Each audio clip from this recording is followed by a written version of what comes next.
ভবিষ্যতে কি হতে চলেছে তা কেউ বলতে পারে না, তবে এমন কিছু অলৌকিক ঘটনা ঘটেছে যার ভবিষ্যৎবাণী করা হয়েছিল আগেই এবং তা অক্ষরে অক্ষরে মিলেছে। এমনই একজন ব্যক্তিত্ব হলেন বাবা ভাঙা। প্রিন্সেস ডায়নার মৃত্যু থেকে শুরু করে 9/11 হামলা, এমনকি ব্রেক্সিট নিয়ে অতীতে এমন বহু ভবিষ্যৎবাণী করেছেন বাবা ভাঙা যা পরবর্তী সময়ে মিলে গিয়েছে।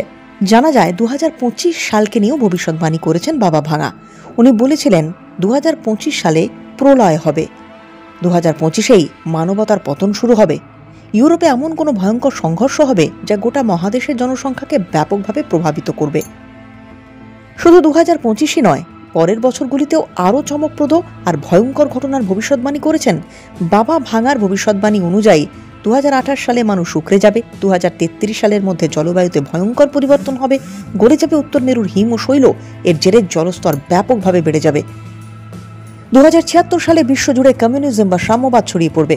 2130 সালে ভিনগ্রহীদের সংস্পর্শে আসবে মানুষ। 2170 সালে বিশ্বজুড়ে ভয়ঙ্কর খরা দেখা যাবে। তবে বাবা ভাঙার সবচেয়ে ভয়ঙ্কর ভবিষ্যৎবাণী হল 3005 সাল নিয়ে।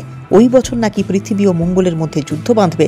3797 সালের মধ্যে পৃথিবী আর বাসযোগ্য থাকবে না। 5079 সালে গোটা পৃথিবী ধ্বংস হয়ে যাবে।